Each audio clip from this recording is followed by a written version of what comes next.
Hey everybody, it's me,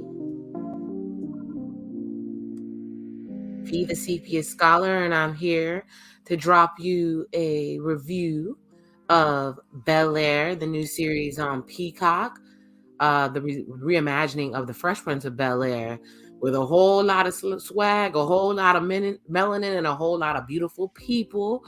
I hope this review is finding you safe, happy, and that your Valentine's has been amazing. You will probably hear this in the morning because if you're doing well and you're doing what I told you to do, because I'm going to vicariously live through you all, you're getting some for me. So like I said, I hope your Valentine's Day is great and that you have an amazing night and following morning too. With that being said, let's just get into this review. I was super excited about this show. I've always loved the Fresh Prince of Bel-Air.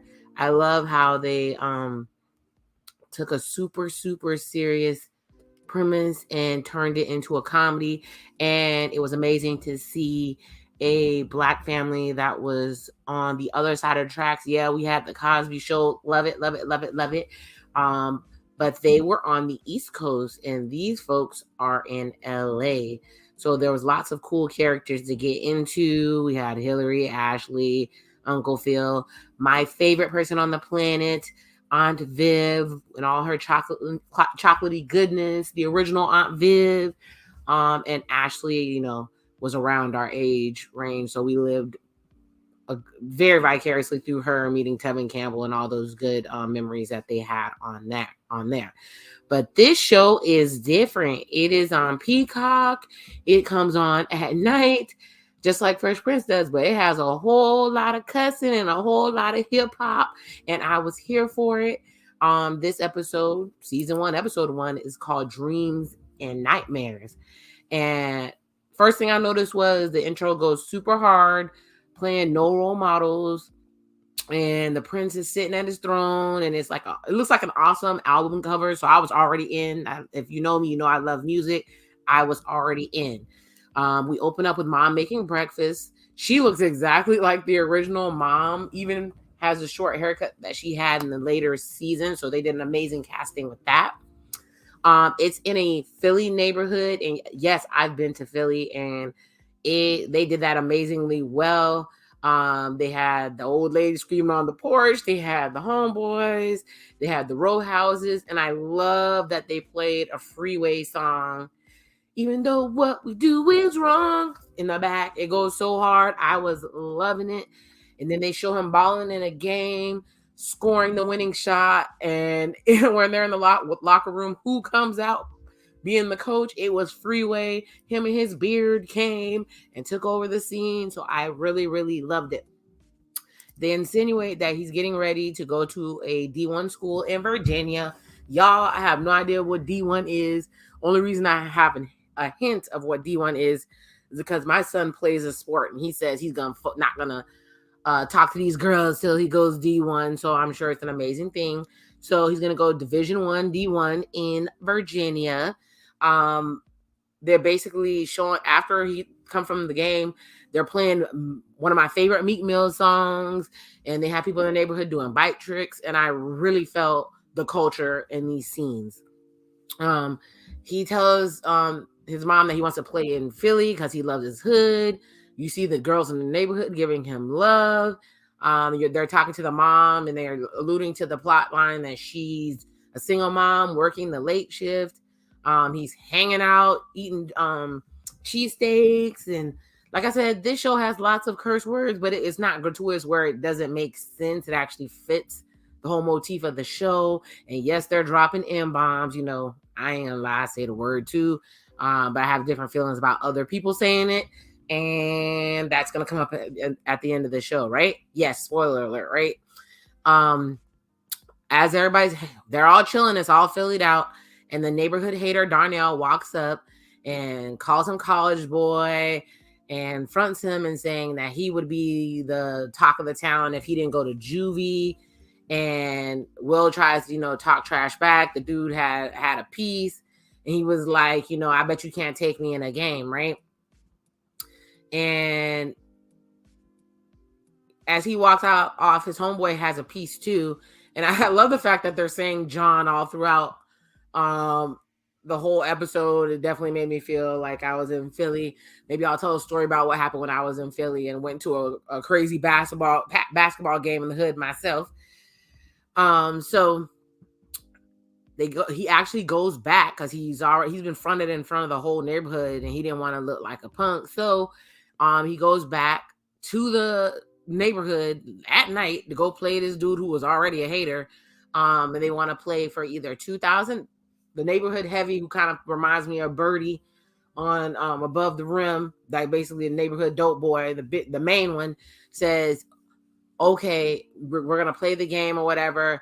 You get $2,000 if you win, but if you lose, you work for me. I believe the neighborhood dope boy's name is Rashad. So I absolutely love the game scene. I love a good sports scene. It had amazing music. The soundtrack was on point. The playing was on point. I get excited watching a basketball game. I guess I love competition, and anybody who knows me knows I love to trash talk. So I love sports when I can feel involved in it. I love a good sports movie. So I was here for the basketball sports scene. So they're playing the game. What's his name? Darnell's losing. There's a whole lot of shit talk going on, and Will basically crosses him up, breaks his ankles, and dunks the winning point. And so Darnell is pissed off, and he throws the ball, and Rashad doesn't know who threw it and immediately fronts Will. Will does not back down, and he hits him, and a fight breaks out.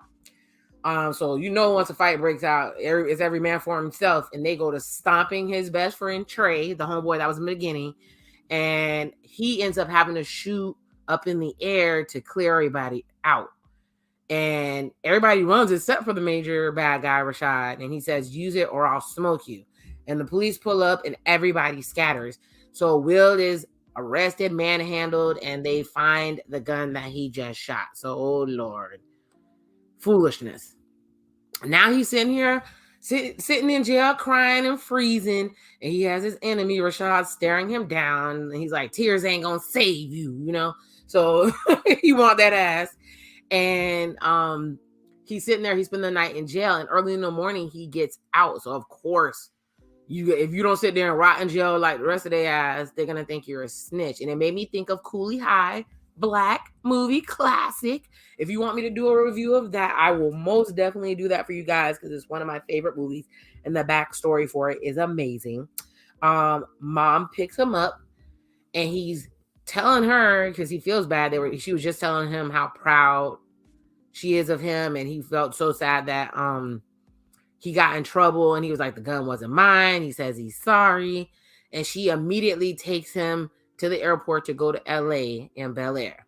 He's upset. Of course, you're a teenager. You're going to leave behind your school, your friends, your neighborhood. But she tells him he has no choice. His uncle fixed everything. Now he's on a plane to the unknown. So the next shots we come in, we see beautiful Hollywood. He got a ride. I guess somebody was supposed to pick him up for airport, and he got a ride. I guess it's a bootleg ass Uber or Lyft.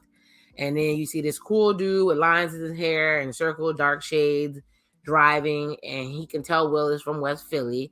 He pulls over so that they can see the city since he's from out of town, and he gives Will advice not to let the town change him. And then they go to the house and they pull up, and the house is amazing. Now this house, I know the house in BELAIR, like NBC version, was amazing, but this is like some old like next level shit. And the driver makes a joke saying, "You didn't tell me your family was white," and he asked for his fare, and that's when we find out that his name is Jazz. So this is the one that's playing Jeffrey Towns' original character is Jazz, and I love the character. He looks super cool. He fits perfectly. He's hecka fine, dark chocolateness. I'm here for it. But he tells him that the fare is $150. So a guy comes out and he says he's got him. And he's like, "How much is it?" And I'm like, this must be Jeffrey because he has the British accent. He looks prepped. But this Jeffrey, although the original Jeffrey was hardcore, and the running joke was that he was pretending to be all stodgy and hardcore, this dude looked like he could whoop your ass. So He introduced himself to Will. Will introduces himself back. He tries to help Will with his bags, and he says, "Hold up, Idris." I'm like, "Don't be trying Idris. He ain't no Idris." And he agreed too. He said, "Idris, that's original," or whatever. So I'm like, okay, they got a little bit of jokes in here. Aunt Viv comes out, beautiful in chocolate. I'm so glad that they left her beautiful in chocolate. Hell, everybody in this thing beautiful in chocolate. This family, I'm not saying the other family wasn't black, because we come in all shades and colors. This one, I don't know if they purposely chose dark melanated aesthetic, but it all looks beautiful, and whoever did the cinematography did an amazing job. Everything looks beautiful. The colors are going with their skin, the whole scenery, everything is top-notch cinematography. I'll give them that. Somebody spent money on this. But anyway, she loves that he is so Philly, because as soon as he says John, she was like, she got homesick. She's like, oh my gosh. She asked if he's okay, and he wants to go. There's obviously a party going on, and he wants to go to the party. And she says it's not really a party. It's a fundraiser for her, for his Uncle Phil, who's running for DA. We meet Hillary, and she's already on social media. She's on the gram. And I'm like, this show is really going after my heart, because it's Coco Jones, and she's so beautiful. I love her for Let It Shine, but I love her in general. She's so talented. I'm so happy to see her working. She's down to earth, talking about, that her peoples need green to calm their ass down. And she's doing everything for social media. So the normal millennial or Gen Z, I don't know in this case, and she styles him so that they can go, so he can go to the party and not feel out of place. And she takes him to Carlton's closet and said he had a growth spurt that never happened, so he has some suits. So I'm glad they kind of explained the how the hell with Carlton being so short, which we haven't met Carlton yet, how you can fit the suits. So as they're going through the closet, you kind of figure out some things about Carlton. He likes to dress. You find out that he plays lacrosse. Hillary's exact words are, who Coco is playing, is that he's the Jackie Robinson of lacrosse. So I peeped that one, how they threw that in. Will changes into an amazing suit. He looks super clean with the suit and the sneakers. I like that was a throwback to the original. He runs into Uncle Phil, and he's being all hood, using all this slang. And I noticed that Dorian Hayward was there, and he was playing a bougie judge. And if you don't know, Dorian Hayward is a Black cinema legend. Most people know him from Sparkle. If you had never seen Sparkle, he is one of the main characters that's dating the older sister. So if you ever get a chance, check out Sparkle. But he's been in way more than that. But that's what I know him for and love him for. And of course, Polly, when they redid Pollyanna with Keisha Knight Pulliam and Felicia Rashad and all types of Black excellence. So he is definitely a Black all-star. Shout out to Prim Hood. They are all worried about how he has swagger, and they're making slick comments about they wonder what his story is. Then they go over, since they don't want him, the bougie people seeing him back in all hood, they whisk him away to Ashley, and she's adorable. She didn't do much in this episode, but she was super cute, not doing a damn thing. Will basically walks up to the chef and orders a Philly cheesesteak because Ashley tells him he can order whatever he wants. And that's when he meets Lisa. She is adorable. She's the girl next door. I love that they pick somebody that looks like a real teenage girl, not too slim, not too big. She ain't look like an Instagram baddie. It looked like what they did made sense, and I was super happy that they did it. Carlton walks up, and Carlton to me looks like an unattractive Don Cheadle. And if, like I said, if you know me, I know Don Cheadle is not classically fine, but when I saw Don Cheadle play Ice Tray on the original Fresh Prince, I was in love. Just like Hillary, I was in love too, and I've loved Don Cheadle ever since. And I also love Don Cheadle when he played Earl Manigaw in that HBO movie, The Goat. I am like obsessed with Don Cheadle, love him to death. I don't care if y'all don't think he's cute. I think he's dark chocolate fineness. So back to the show. The fake Don Cheadle, he's mad Will is wearing his clothes, and he rubs it in that he will be helping him fit in. He has like an arrogance about him, like the original Carlton, but this one is like more nefarious, more ominous, right? He wants to know why Will's really there. And then they switch over to them all in the game room. The kids are talking about the bank, having a Banks family moment, and that they should make Will suffer like all the kids. And Carlton's like, how's he suffering? Because he's coming up. He's a new house, new place, new school. And he sits there and pretends like he wants a brother. And then they flash over to Uncle Phil giving a speech to talk about him being a DA and getting the funds raised, right? And the whole time Lisa's scoping Will, so she's feeling him and he's peeping back and he's feeling her. And Uncle Phil's giving a speech about the prison pipeline, and then the judge pats Will on the shoulder, so it's a giveaway that they feel like maybe the speech is about him. So after the speech, Uncle Phil comes to lay down the law of the house, and he assumes he knows the story. He thinks Will is a bad kid who just pulled a gun and he tried to help him. And Will's like, he's like, you need to calm down, son. And Will's like, I'm not your son. And I'm not a campaign prop either, basically to show that you just brought me in as charity so you can look good for your campaign. And Uncle Phil's like, I would send you back, but we both know why that you can't go back. And so they come up, they basically rehearses Will to say that he came for a better education. Now Will is pissed. He looks at his phone and Trey is blowing him up. Trey is the homeboy back home who's basically left with all the ramifications of what Will did, even though Will was saving him. But Trey's blowing him up, and he calls Trey back, and he says that Rashad has a bounty on his head, and Trey's scared that he's next. And he's scared, and he's hiding and smoking green on a roof like a 80-year-old man who ain't got nothing left to live for, right? And then in the next scene, Will finds Jazz's card. So then you see, go to commercial, right? Then you see Jazz is vibing in his car. Will jumps the fence, and Jazz, when he runs up to Jazz's car, Jazz is scared, like, man, I hope the hell you ain't kill nobody in that mansion. When he gets in the car, Uncle Phil catches him. Jeffrey pays Jazz to leave. And Phil wanted to know what his plan was going to be if he did get away. And Will's like, man, I don't really have a real one. They both figured out he doesn't have a real one. And Uncle Phil asks if he cares if he lives or dies. Shout out to Minister Society. I see how y'all did that there. And he says, yes. Phil says, me too. Like, he cares about Will very much. Will says he's a man who knows how to handle himself, even if he didn't have a dad.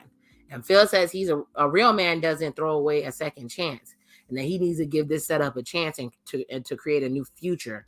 And then they say, deal. They say deal. They make the deal, and the whole time Will is crying. He says yes, but he's crying. He texts Trey, I guess, to let him know he's going to be stuck there longer. Aunt Viv talks to him next and says he's 6. Talks to Uncle Phil. They're in the room talking to each other alone. Parent time, right? He says, she says that Will is 16 and she would have tried to break out too. And Uncle Phil's afraid that will mess up the deal. He says his heart aches for Will since his father, and then he ... so they're gonna have some type of mystery with the father, and he doesn't want Will to mess up the kids or the campaign. So next scene, Mom calls in to check on Will, and he's upset. And Mom's like, would you rather be happy that you're waking up in a mansion and not in the jail where you were, right? Of course, right? He goes downstairs to have breakfast, and they ask him how his night was. And he said he had a couple of dreams and a couple of nightmares. There goes the name of the episode. He says he wants some eggs and cheese, and they said Hillary can hook it up for you, because she basically cooks on social media, and she's about to cook for some other famous magazine. And I'm like, oh, this Hillary can cook. The other Hillary wasn't worth a damn. They really changed up this character or whatever. But I'm still digging her. We'll see how this thing develops. Carlton asks, when they say that Hillary's going to have a job with the magazine, Carlton asks if it's a real job. And Mom shades her and says it's better than that social media presence that she got going on that she don't get paid for. So they're sitting at the table. Everybody's asking what they're doing for the day. And Uncle Phil asks Carlton to take Will to a beach party because he's going to start school on Monday. It'll be good for him to meet some people. Carlton says he has lacrosse practice. They go to BELAIR, and it's amazing. It looks like a college, all the bells and whistles. And he tells Will to keep his head down and follow his lead. He goes to play lacrosse, and he leaves Will to quote unquote frolic, tells him to meet him at 3 at the locker room. As he's walking around, he sees Lisa at swim practice. He times her and tells her what her time was, and she was super happy about it, and they flirt with each other. That's when he finds out that Lisa is Carlton's ex. He still asks if she's going to the party, and she's flirting back and saying she'll think about it. He goes to the locker room, and they're dancing to that Bobby Shmurda song that everybody be gigging to, and the white dudes are rapping, and they throw out the word nigga like it's candy. And Will's like, oh heck no, he like stop it and everything, but Carlton actually backs up his homeboys that are using the word, and as soon they get into an argument, and Chet Connor, whatever the hell the white boy name is, try to front Will. And when they get home, Carlton's mad because he's like, you just got here and you're already playing the race card. He thinks it's okay to say it, and Will is like, dude, you're a sellout, and they really get into a heated argument. And Aunt Viv walks in, and they break it up and act like everything's cool. And Aunt Viv pulls him to the side and tells Will that it was hard for her to adapt, but she found her people that let her be her, and that's how she was able to blend in her new surroundings. So Will's like, let me go. They're like, basically like, go make up with Carlton, and he goes into Carlton's room to go try to find him. And Carlton in that bitch snorting Xanax. And he, on top of that, he's an asshole. So he's a drunkie and asshole. They sit up there, talk out their differences, and they said, they agree to pretend to be cool so that they can gain more trust, so Will doesn't have to go with him everywhere, right? So that's the deal they come to. So he said, the first place we're going to start that deal is by taking you to the beach party. They pull up to the beach party, and that shit was lit. It was dumb lit. Girls, DJs, lights, all types of crazy stuff. Like, shit, I want to go. He sees Lisa, her and her beautiful curly natural hair. I think she's a beautiful girl. She wants to celebrate. She walks up to him, and she wants to celebrate her time that he basically clocked for her while she was swimming, because since she made that time, she feels like she's on track to go to the Olympic trials. And it turns out, they talk, and it turns out she's not a rich kid. She's on scholarship. So to me, I noticed that they made her like the Tyra character in college. The girl next door, the hood friend that he had in college, basically giving him a break from all the bouginess of it all. She asked him why she's never heard of him before, and both of their families are super close. And she asked him, how well do you know Carlton and what he's been through?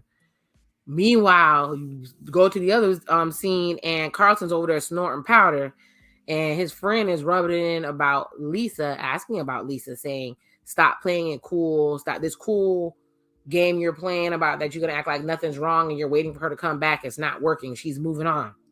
Then they pan over to Will and Lisa vibing, slow dragging, kissing. And Carlton sees it too. He is enraged, and he pushes Will straight into the pool. So that's the definition of hating, boy. And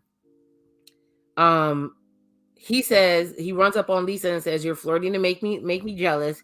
Meanwhile, Will is floating to the bottom of the pool. That's the deepest damn, what in the Alice in Wonderland, Little Mermaid, deep ass. Somebody was trying to die in that damn pool. He's floating to the bottom, and then you see like the symbolism of a crown floating up. Maybe this was him hallucinating. Nobody knows. Lisa, who he knows can swim her ass off, jumps in and saves him. And so pulls him out the water, and he goes after Carlton. He's going off, and then the white boy, Connor, Chet, whatever the fuck his name is, says chill, and Will promptly knocked him out. But he earned that one. And then Carlton and Will start staring each other down, and then Will lunges. You hear some tussling, and it fades to black. Oof! End of episode. So, you guys, I really, really, really enjoyed this episode. It was an amazing beginning to, I think, what's going to be an intriguing story. This is how the original story would have played out in real life. So I'm really enjoying the realism. I think they did an amazing job with producing the show, the casting, the dialogue is realistic. I'm really looking forward to what they're going to do with this show. I know there's 2 more episodes, so I'm probably going to check those out tomorrow. Let me know in the comments what you think. Are you going to keep watching the show? I'm going to keep watching it, and I'm going to keep dropping these reviews. So I'm going to enjoy it along with you. Let me know if there's any other shows you want me to check out. And with all that being said, love who loves you. Stay safe. Get everything that God has for you. And with that being said, Sepia Scholar out.